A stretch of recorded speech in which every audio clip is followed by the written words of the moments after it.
It was 7:15 in the morning. My coffee was freshly steaming when Sarah tore through the front door. Phone gripped as if it had just committed a felony. Now Sarah is a pediatric heart surgeon. She can sew up a baby's heart in her sleep. But this morning, her eyes were on fire. Jake, why the heck is my SUV pinging a server in Nebraska? Her tone could have shaved glass. I'm Lime, software engineer and SafePath founder, a GPS system used for secure car tracking. I built it myself, secured it tight. When she said Nebraska, I froze. Our systems don't communicate with anywhere beyond our encrypted cloud, not some arbitrary server out in cornfield land, especially. I took her phone, opened the dev console, and there it was, a malicious data stream, sleek, stealthy, her Ford Explorer sharing every step with some unseen destination. My gut churned. This wasn't a bug. This was a hijack. We reside on a peaceful 5-acre lot just beyond Pinewood Estates, a utopia HOA horror in Texas. We constructed just beyond their boundaries to remain immune to their asinine regulations. Just us, some dogs, and tranquility, but not for Linda Carver, HOA monarch and clipboard aficionado. To her, our gravel driveway was an eyesore. Sarah's late-night shifts were disturbances. And once, she said our porch light was too bright, like we were sending a signal to aliens. I said to her, get a hobby. As it turns out, her hobby was spying. I made my way to the garage, Sarah following close behind, still angry. Hooked into her SUV's diagnostic port, and boom. 2 streams of data, one purge clean to SafePath, and the other, masked IP, sneaky, illegal. Then Sarah gestured to the back fender. What's that? Stuck above the wheel well was a gray sticker, about the size of a credit card. QR code. Looked harmless, but it yelled trouble. I read it. My blood froze. It was reporting to a domain that was registered with PinewoodEstatesHOA.org. Linda's domain. Worse, the firmware it was employing? A 2018 prototype of my own SafePath code. Code that was never published. Code that no one should possess. Someone had stolen it, and it was using it to monitor my wife.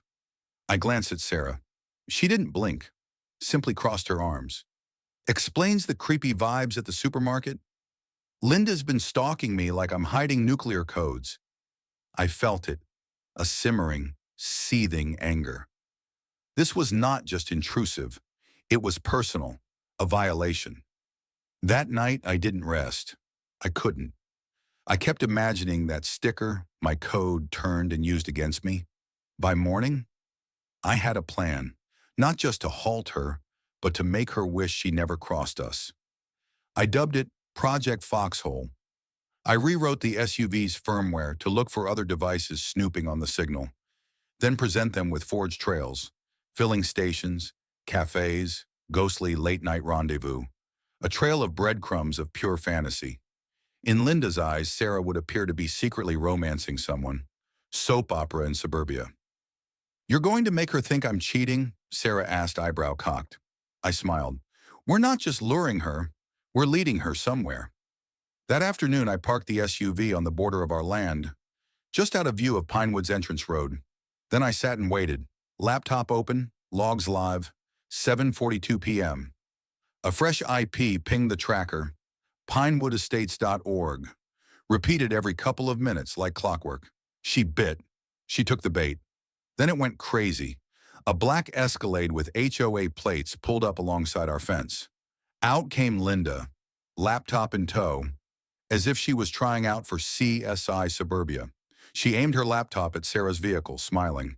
Our SUV's dash cam was active. She's doing it again, Linda whispered into her phone. 3rd night running. I told you she was trouble. She had no clue she was being recorded or observed. Time to spring the trap. Matt Ruiz from Texas Cyber Crimes was already in on it, a friend from the past. We'd busted one of those GPS spoofing cartels before. When I presented him with the information in the hijacked code, he whistled. Jake, this ain't HOA drama. This is federal. He brought 2 plainclothes agents along with him. Body cams rolling. I emerged from the shadows. Sarah in tow. "Good evening, Linda," I told her. "You're on camera." She spun, white as a ghost, nearly dropped her laptop. Matt flashed his badge. "Linda Carver, move away from the car. You're being arrested for illegal surveillance, wiretapping, and theft of proprietary software." She attempted to play it cool. I was fending off the neighborhood, but we were not having it. In her bag, an iPad dashboard with personally created tracking labels, Dr. Lady Noisy Dog Guy Jake's wife in her trunk, a box of pre-programmed trackers for deployment. This wasn't a one-time thing. Linda was operating a surveillance ring, and she wasn't just surveilling, she was peddling the data. We discovered spreadsheets with insurance leads, kids' school routes hospital, visit logs sold to an insurance company, Pinnacle Insurance for quick cash. The courtroom was a zoo, reporters, angry neighbors, some guy in a "Don't Spy on Me" t-shirt.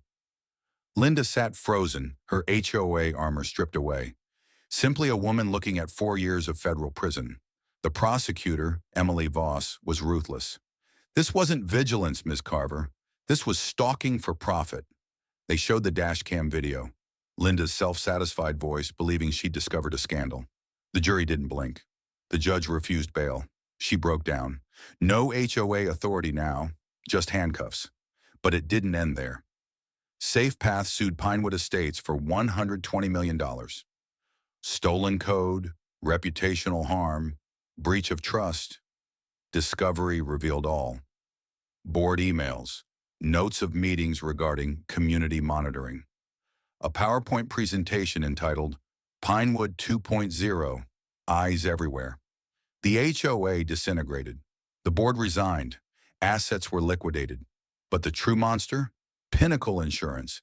They'd integrated my stolen code into their signature tracking software, Veraritos Pulse, and marketed it across the country. We discovered those trackers in HOAs as far afield as Arizona and Maine. FBI's in the picture now.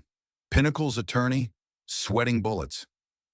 6 months later, I was on stage at a cybersecurity conference in Austin, standing with that same small sticker.